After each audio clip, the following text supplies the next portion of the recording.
পশ্চিম বাংলার প্রতিবাদের ভাষা সাগর থেকে পাহাড় আর পাহাড় থেকে জঙ্গল। যে একটা লোকসভা নির্বাচন, একটা পঞ্চায়েত নির্বাচন ব্যালট বাক্স চুরি করে জেতা যায়, ভাইপোকে 7 লাখ ভোটে জেতানো যায়, মথুরাপুরে বাপি হালদারকে জেতানো যায়, আর একটা আবু সিদ্দিকী ভাইকে খুন করে ভেবেছে আইএসএফটাকে আলমারিতে তুলে দেবে। অত সোজা নয়। লড়াইটা রাস্তায় হবে, লড়াইটা রাস্তায় বুঝে নিতে হবে।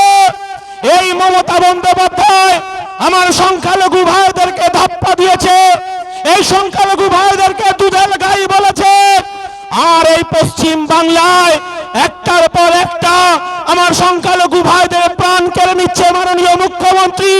তিনি শুধু মুখ্যমন্ত্রী নয়, তিনি পুলিশ মন্ত্রী। তাই এই কথাটা বলছি, তাই আমরা আইন হাতে তুলে দেব না। এই 5 টাকার কলম আমার দলের চেয়ারম্যান বলেছে, আমার দলের পৃষ্ঠপোষক বলেছে যে এই 5 টাকার কলমের খোঁচাতে এই রাজদীপ আর মানব চ্যাটার্জি খাকি পোশাকটা আর স্টারটা কিভাবে খুলে নিতে হয় আইনের পথে, সেটা আমার দলের চেয়ারম্যান আপনাদেরকে বলবে। তাই লড়াইটা আমাদের আবার বুথে যেতে হবে, বুথে গিয়ে আমাদের আবার লড়াই। এই কাগুজে বাঘ, আমি আবার বলছি, তৃণমূল কংগ্রেস কাগুজে বাঘ। এই তৃণমূল কংগ্রেসের কাছ থেকে এই মানব বাবুরা, মানব চ্যাটার্জি, এই মানস চ্যাটার্জি আর এই রাজদীপ সরকার যদি 1 ঘন্টার জন্য নিরপেক্ষ থাকে, এই দক্ষিণ 24 পরগনা থেকে তৃণমূল দলটা উঠে যাবে, এটা গ্যারান্টি দিয়ে বলতে পারি। তাই ভয় নয়, লড়াইটা আমাদেরকে সামনে সারিতে থেকেই বুথে গিয়ে লড়াই করতে হবে। এই লড়াইয়ের মধ্য দিয়ে আমার আদিবাসী, দলিত, আমার খেটে খাওয়া শ্রমজীবী, আমার পিছিয়ে পড়া, আমার সংখ্যালঘু ভাইদের তাদের অধিকারের দাবি আমাদের বিধানসভায় পাঠাতে হবে।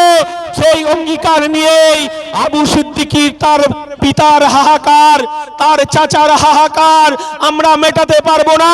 আমার পার্টির রাজনৈতিক ইতিহাসে তারা শহীদ হয়ে থাকবে।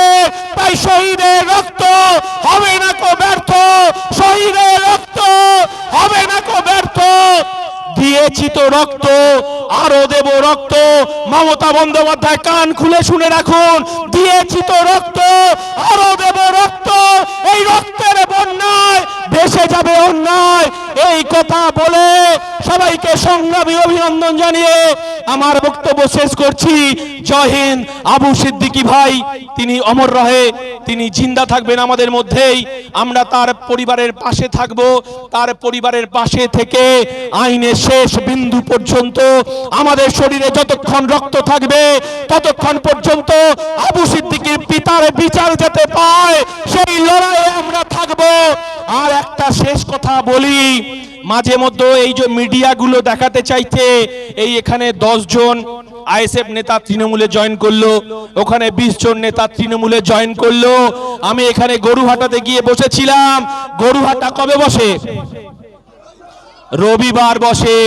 এই গরুহাটায় গরু ছাগল বিক্রি হয় রবিবারে রবিবারে। কিন্তু আপনাদেরকে বলছি আইএসএফ কে কেনা যাবে না।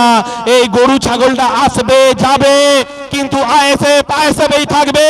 এই হাজার হাজার মানুষের, তাদের হাজার হাজার মানুষের তাদের অধিকার রক্ষার লড়াইয়ে আবার আজকে আবু সিদ্দিকীর পরিবারকে আমাদের তাদের বিচার পাইয়ে দেওয়ার জন্য হাজার হাজার মানুষ এসেছে।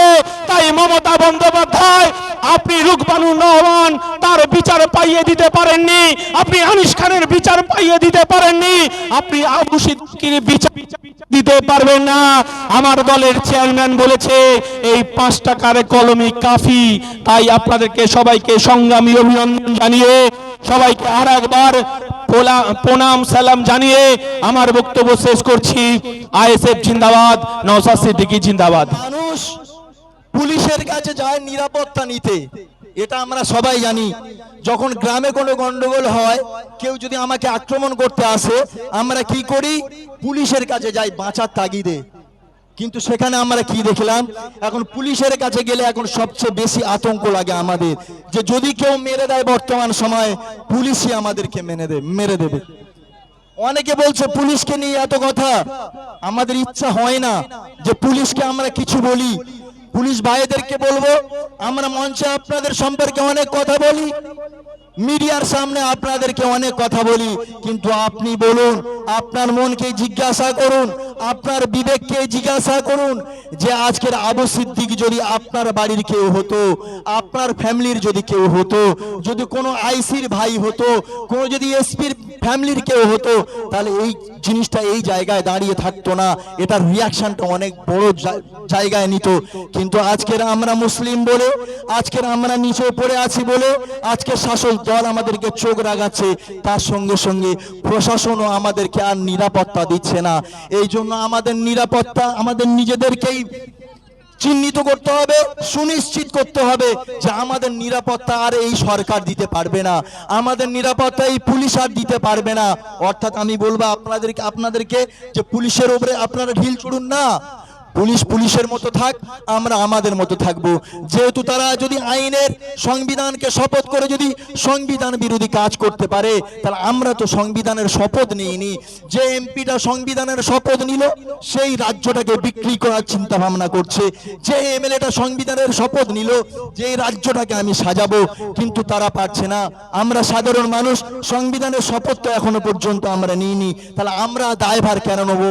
তারপরেও নওশাদ সিদ্দিকী বলছে যে আমরা রাজ ক্ষমতার জন্য আমরা এই রাজনৈতিক দল তৈরি করিনি, আমরা তৈরি করেছি এই আইএসএফ থেকে সমাজ পরিবর্তন করার জন্য। যার জন্য আজকের আনিস খান হত্যা হয়েছে, সেখানে নওশাদ সিদ্দিকী চলে গেছে, আবু সিদ্দিক খুন হয়েছে, এই প্রশাসন, এই নির্লজ্জ প্রশাসন, রাজদীপ হালদার, আপনারা ও ছবিটা হয়তো দেখেছেন, অনেকে আপনারা ছবিটা দেখেছেন না? আমার তো মনে হয় ও ছবিটা দেখে যেটা আমার মনে হয় যে ও পাক্কা আরএসএস। রাজদীপের ছবিটা দেখে, সোশ্যাল মিডিয়া ছবিটা দেখে আমার মনে হলো যে পাক্কা আরএসএস। কেননা আপনারা হয়তো জানেন না, প্রত্যেকটা ডিপার্টমেন্টে আরএসএস কে ঢুকিয়ে দেওয়া হয়েছে। শুধুমাত্র কি করে? মমতা ব্যানার্জি মুসলিমদেরকে টেনে রেখে দেবে একটার পর একটা। যেমন মুরগি দেখেছেন, মুরগি, পোল্ট্রি মুরগি যে রেখে দেয়, একটা একটা বের করে জবাই করে পার্সেল করে দেয়, একটা বের করে জবাই করে পার্সেল করে দেয়। অর্থাৎ ওই বিজেপির ভয়ে দেখিয়ে সমস্ত মুসলমানদেরকে একটা জায়গায় রেখে দিয়েছে মমতা ব্যানার্জি। ওখান থেকে একটা করে নিচ্ছে, একটা করে জবাই করছে, পার্সেল করে দিচ্ছে, একটা করে বের করছে, একটা করে জবাই করছে, একটা করে পার্সেল করে দিচ্ছে। ওই জন্য আপনাদেরকে বুঝতে হবে যে আমরা আর কতদিন পোল্ট্রি মুরগি হয়ে থাকবো, আর কতদিন এইভাবে চলবো। আপনাদেরকে আওয়াজ তুলতে হবে, আপনাদেরকে আওয়াজ তুলতে হবে। আপনারা অনেকে ভাবছেন দিদিমণি আমাদেরকে বাঁচাবে, কি করেছে দিদিমণি আমাদেরকে? অকাপ সম্পত্তিগুলো সব গুন্ডাদের হাতে চলে যাচ্ছে। মমতা ব্যানার্জি শপথ করেছিল 2011 আসার আগে যে মুসলমানদের 10,000 মাদ্রাসা আমি তৈরি করে দেব, অকাপ সম্পত্তি উদ্ধার করে দেব। আজকের সেই মিথ্যাবাদী মমতা ব্যানার্জি আজকের কোথায় গেল? আবু সিদ্দিক খুন হয়ে গেল, মমতা ব্যানার্জির মুখে কথা নেই কেন? আবু সিদ্দিক খুন হয়ে গেল, সেই আইসি কে সাসপেন্ড করা হলো না কেন? আবু সিদ্দিক খুন হয়ে গেল, সেই আইসি কে, এসআই কে কেন লকআপের মধ্যে রাখা হলো না? আপনারা এই আওয়াজ তুলবেন না? যাই শক্তি, যে তৃণমূল করুক, চাই আইএসএফ করুক, চাই বিজেপি করুক, চাই তৃণমূল করুক, চাই সিপিএম করুক, চাই কংগ্রেস করুক, আপনাদেরকে আওয়াজ তুলতে হবে। আজকে যেমন আনিস খান চলে গেছে, যেমন আব্বু সিদ্দিক চলে গেছে, কালকে আপনার কপালেও লেখা থাকবে আপনাকে খুন করবে। কেন এই শাসক দল এমন একটা জায়গা চলে গেছে, যে গরু দুধ দেয় বেশি, সেই গরুর দুধ দেয় বেশি। সেই জন্য আপনাদেরকে বলবো, আপনারা যতদিন এই মমতা ব্যানার্জির সঙ্গে থাকবেন, ততদিন আপনাদেরকে বাবা দেবে, ওই ভিক্ষা দেবে, ভাতা দেবে, আপনাদেরকে বাঁচিয়ে রাখবে, আপনাদেরকে চাকরি দেবে না, আপনাদেরকে শিক্ষা দেবে না, আপনাদেরকে কর্মসংস্থান দেবে না, আপনাদেরকে ওই ভিক্ষার মধ্যে রেখে দেবে। আপনারা ভাবতে পারেন ছিল 500 টাকা।